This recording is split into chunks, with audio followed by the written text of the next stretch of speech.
Alright, tell me if this sounds familiar. You get into bed, all cozy, thinking you're about to drift off into dreamland. And then suddenly it's 2 a.m. You're wide awake, thinking about that weird noise your car made 3 days ago, or wondering if you should have been a professional ukulele player instead. Yeah, we've all been there. Here's the thing. When it comes to getting better sleep, especially as we get a little older and wiser, it's not just about what you do right. It's also about spotting the sneaky traps we fall into without even realizing it. Today, we're diving into the 10 most common sleep traps that seniors, and honestly, a lot of us, need to avoid if we want to sleep better, wake up with more energy, and actually feel like ourselves again. Some of these traps are pretty surprising, a few of them are a little funny, and I'll bet at least one will have you going, "Oh man, that's me." So grab a cozy blanket, maybe a cup of tea, and let's talk about how to finally stop sabotaging our own sleep without even knowing it. 1. Staying too sedentary. During the day. I barely moved today. Why am I tired? Now this one's a sneaky trap, because at first glance it feels like it should make sense. If you spend most of the day resting, sitting comfortably, maybe doing a crossword puzzle or binging a TV series, you'd think your body would be itching for sleep by nighttime, right? Well, it turns out the human body doesn't work like a battery that drains from just existing. It's more like a dog. If you don't walk it, it gets restless, bored, and starts chewing up the furniture. Or in our case, making us toss and turn at night. I remember one guy on a forum said, "I thought relaxing all day would make me relaxed at night." Nope. I felt like a car with the engine idling all night long. And that's the thing. If we don't use up our energy reserves during the day, our bodies don't get the clear signal that it's time to go into deep repair mode at night. Movement doesn't have to mean signing up for CrossFit or doing backflips in your backyard, although if you do, please video it. Even small stuff. A morning stroll around the block, light weeding in the garden, puttering around the house, gets your muscles and heart gently activated. Your body feels a little bit spent, the good kind, and your brain gets the message. Time to rest. Think of it like telling your body a bedtime story throughout the day with your movements, so by night, it's ready for the final chapter.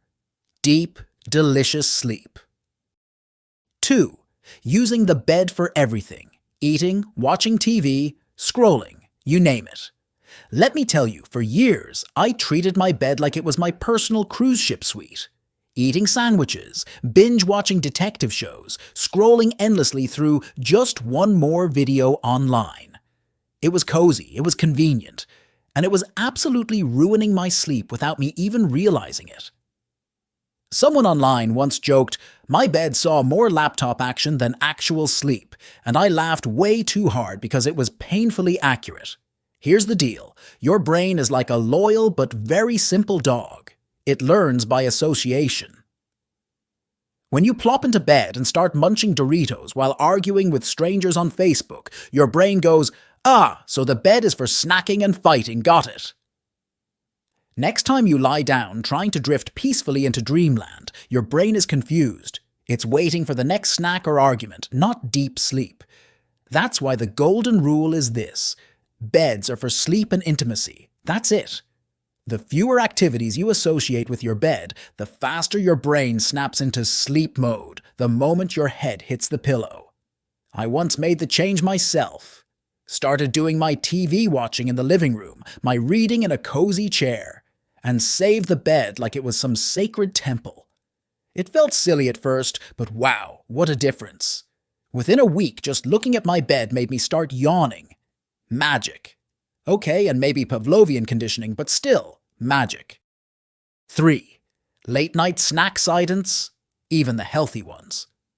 Oh, the late-night snack, the silent saboteur of so many good nights. And here's the worst part.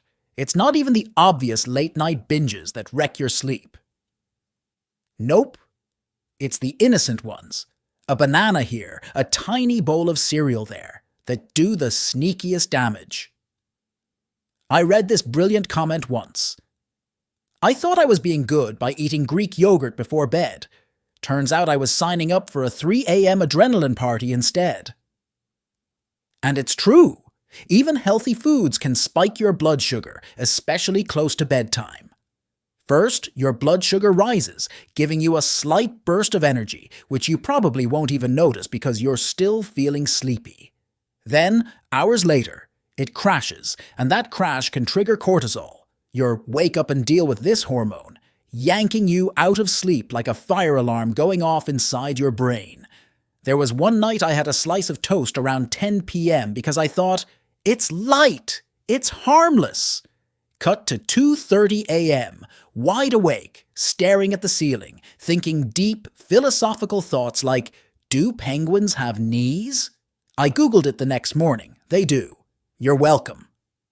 Bottom line, if you're truly hungry, stick to a teeny protein-rich snack, something that won't send your blood sugar on a roller coaster ride, and if it's just boredom or habit nudging you toward the fridge, try sipping some herbal tea or distracting yourself for a bit. Your future, better rested self will thank you. 4. Thinking alcohol helps you sleep. Spoiler, it doesn't. Ah yes, the good old nightcap trick. I'll be the first to admit, there was a time when I genuinely believed a little glass of wine or a splash of whiskey before bed was the secret sauce for great sleep. I mean, it felt like it helped. After a long day, you take a sip or two, your muscles melt a little, your eyelids start to droop, and you think, yep, nailed it. But here's the sneaky thing no one tells you. Alcohol doesn't create real sleep. It just knocks you out for a little while. It's like hiring a shady contractor to fix your roof by just throwing a tarp over it. Looks fine at first, until the storm hits at 3 a.m. and you're suddenly wide awake, wondering why your brain feels like it's been running a marathon. I remember reading a comment where someone said, I thought booze was helping me sleep. Turns out it was just stunning my brain into silence for a bit, like a cartoon character getting hit with a frying pan. Exactly. What's really happening is that alcohol messes up your REM sleep, the deep, restorative sleep your brain and body desperately need. You might fall asleep faster, but your sleep becomes fragmented and shallow. Plus, alcohol dehydrates you and messes with your core body temperature. That's why you often wake up hot, thirsty, and weirdly anxious after a few drinks, even if you conked out easily at first. After realizing this hard truth, I swapped my nightcap ritual for a sleepy time tea. Was it less exciting? Sure. Did it actually help me wake up feeling like a functioning human instead of a zombie with a hangover? Absolutely. Sometimes the boring solution really is the better one. 5. Using bright, cool-toned lighting at night. Let's talk about lighting, because honestly, I had no idea how badly I was sabotaging myself with it until I stumbled across a thread full of people venting about evil blue lights. See, for years, I had those bright, bluish-white LED bulbs everywhere. You know the ones that make your home look suspiciously like a hospital operating room? I figured, hey, the brighter the better, right? Wrong. Our brains evolved over millions of years to react to sunlight. Bright blue-toned light tells your body, it's daytime, wake up, be alert, go hunt mammoths or whatever. So when you flood your house with those bright, chilly lights at 8 p.m., your poor brain gets the wrong memo. It thinks noon just rolled around again. Instead of winding down, it's gearing up for action, which is why you might find yourself reorganizing your spice cabinet at midnight or solving existential crises when you should be fast asleep. One guy said on YouTube, "My living room lighting made me feel like I was about to get a dental cleaning every night. No wonder I couldn't relax." Couldn't have said it better myself. The fix? Switch to warm, dim lighting in the evenings. Think cozy campfire glow, not airport security check-in. When I finally swapped out my bright bulbs for softer, amber-colored ones and turned off harsh overhead lights altogether after sunset, it was like flipping a switch in my brain too. I started yawning naturally around 9 p.m. No wine or melatonin needed. It's such a simple change, but wow, it makes a world of difference. Plus, you'll feel like you're living in one of those fancy, soothing home decor magazines. Instant vibe upgrade. 6. Believing naps don't matter. It's just a quick one. Now listen, I love naps. I think naps are one of the great underrated pleasures of adult life. But here's where it gets tricky. Not all naps are created equal. There was a time when I would proudly brag, I only napped for a little bit. Then you'd ask how long, and I'd casually say, oh, just 2.5 hours. Oops. It turns out those quick mega naps can absolutely wreck your nighttime sleep, especially as we get older.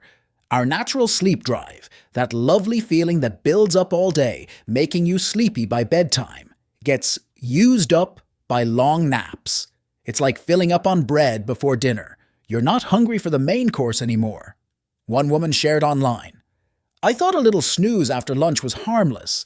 Then I started waking up at 3 a.m. thinking about my 7th grade science project. Relatable. Painfully so. The sweet spot for napping is about 20 to 30 minutes, just enough to refresh you without sending your brain into deep sleep territory. And timing matters too. If you nap too late in the afternoon, it's like drinking a giant cup of coffee right before bed. Early, short, and sweet is the magic formula. Once I reined my naps in, setting an actual timer and sticking to it like a stubborn mule, my nights improved like crazy. I had more sleepiness at the right time, slept deeper, and woke up without feeling like I'd been hit by a mental freight train. Naps are great tools, but like wielding a chainsaw, you have to know what you're doing, or you'll make a huge mess. 7. Overthinking trying to sleep, aka performance anxiety for sleep. Have you ever laid down in bed, closed your eyes, and suddenly found yourself turning into some sort of stressed-out sleep coach in your own head? Because boy, I have. There were nights where I turned sleep into a full-blown competitive sport, like if I didn't drift off by a certain time, I'd somehow lose points in some invisible tournament. I'd lie there stiff as a board, mentally shouting orders. Okay now, sleep, deep breath, relax. No, you're not relaxing enough. Faster! And the harder I tried, the more wired I became. It was like trying to fall asleep while riding a unicycle over a pit of snakes, not exactly the vibe you want when you're aiming for peaceful slumber. I once read this hilarious comment on a forum. Trying to fall asleep is like trying to fall in love with your tax accountant. The more you force it, the creepier it gets. Couldn't have said it better myself. Sleep doesn't respond to force. In fact, the more pressure we put on ourselves to perform sleep, to nail it perfectly, to fall asleep right now, the more our body thinks something is wrong. Stress hormones sneak in, our heart rate ticks up, and suddenly, what should be a cozy drift turns into a mental sprint. I had to learn this the hard way. What finally helped was treating bedtime more like a rest time rather than a do-or-die mission. I started telling myself, I'm just lying here to rest. If sleep comes, great. If not, that's fine too. My body still benefits from the rest. Taking the pressure off made all the difference. Instead of clutching sleep like a desperate last cookie at a party, I let it come to me when it was ready. And wouldn't you know it? Sleep is a lot like a shy cat. Ignore it and it curls up right in your lap. 8. Keeping a cluttered, chaotic bedroom. It's not messy, it's lived in. I used to defend the state of my bedroom with the fierceness of a trial lawyer. It's not messy, it's lived in, I'd say, as I tiptoed over laundry piles and balanced coffee cups on a stack of mystery novels. But here's the thing. Even if I said it didn't bother me, deep down, it totally did. One night, I woke up at 2:30 a.m. and found myself mentally inventorying everything in my room instead of drifting back to sleep. There's that stack of bills I never opened.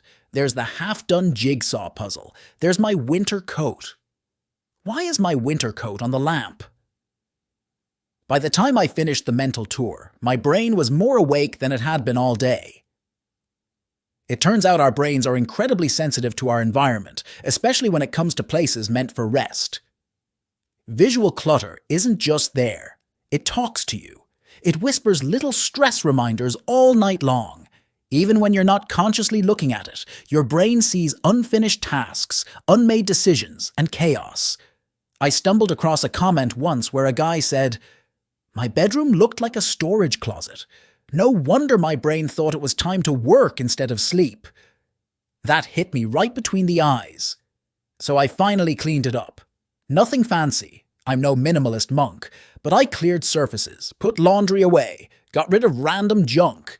I even added a plant, just to make it feel less like a utility closet and more like a little sanctuary. And you know what? The first night I slept in that uncluttered space, it was like my brain let out a huge sigh of relief. No more mental to-do lists at 3 a.m. Just me, a cozy bed, and blessed, uninterrupted sleep. 9. Watching the clock all night. Clock staring equal signs sleep killer. There's something particularly cruel about waking up at night, rolling over to check the time and seeing it mock you. 2:17 a.m. Roll over, groan, roll back, still awake. 3:03 a.m. Somehow, every time you look, it's not comforting. It's panic-inducing. It's the equivalent of a referee holding up a flashing red sign saying, "You're losing." Clock watching became such a bad habit for me that I practically knew the exact times I'd wake up and fail to fall back asleep. It didn't take long for me to realize that checking the clock didn't help. It only loaded me up with anxiety. Instead of thinking, "Okay, still some time to rest," it was always some awful mental math. If I fall asleep in the next 7 minutes, I can still get 4 hours and 3 minutes of sleep. I laughed out loud when I read a forum post where a woman said, "Watching the clock at night is like poking yourself in the eye every 20 minutes to make sure you're still awake." Painfully accurate. At some point, I just said, "Enough." I turned my clock around. I even got a small piece of black electrical tape and covered the little blinking numbers on my cable box. Out of sight, out of mind. Instead of waking up and checking the time, I just told myself, it's still nighttime. My job is to rest. Even if I didn't fall asleep right away, I stayed calm instead of revving up into a panic spiral. And funny enough, those nights, when I had no idea what time it was, were often the ones where I fell back asleep fastest. Turns out, sometimes ignorance really is bliss. 10. Believing sleep has to be perfect. If I don't get 8 hours, tomorrow's ruined. I used to think if I didn't get a perfect 8 hours of sleep, the next day would be a total disaster. I'd lie in bed, watching the clock, panicking with every minute that slipped by. 7 hours left, 6.5, 6. I'm doomed. Funny thing is, the more I stressed about needing perfect sleep, the worse I actually slept. It turned bedtime into a pressure-packed performance, like I was trying to ace an exam every single night. One person online said it best. Expecting perfect sleep every night is like expecting every dinner to be a 5-star meal. Sometimes it's just a soggy sandwich. And that's okay. And honestly, it's true. What I finally realized, and what I want you to know, is that your body is tougher than you think. A rough night here and there won't ruin you. Sure, it might mean an extra coffee the next morning or a slower pace during the day, but your body knows how to recover. It's the bigger picture that matters. Going to bed around the same time, letting yourself rest, and not flipping out if sleep doesn't go perfectly. Sleep isn't about perfection. It's about consistency, kindness to yourself, and a little bit of trust. And trust me, when you let go of chasing perfect sleep, better sleep comes looking for you. And there you have it. 10 sneaky little traps that might be stealing your sleep and your energy without you even realizing it. The good news? None of this is about being perfect or doing a complete life overhaul. It's really about making a few small shifts, tuning into what your body actually needs, and maybe laughing a little at ourselves along the way. Because hey, if we can't laugh about turning sleep into a full contact sport, what can we laugh about, right? Remember, one bad night isn't a failure. A messy room isn't the end of the world. Checking the clock at 3 a.m.? Yeah, we've all done it.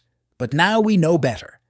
The magic happens when you just give yourself permission to be human, to get a little messy, and to trust that real restful sleep will find you when you stop chasing it so hard. Thanks for hanging out with me today. If this helped you at all, or even just made you feel a little more normal about your 2 a.m. brain adventures, stick around. Go ahead and hit that like button if you found even one tip that made you think, yep, that's me. And subscribe for more real-life, no-nonsense advice to help you sleep better, feel better, and live a lot brighter. And hey, if you've got your own funny sleep struggle story, drop it in the comments. I'd love to hear it and maybe even share a few laughs with you. We're all in this together. See you next time. And until then, sleep easy, my friend.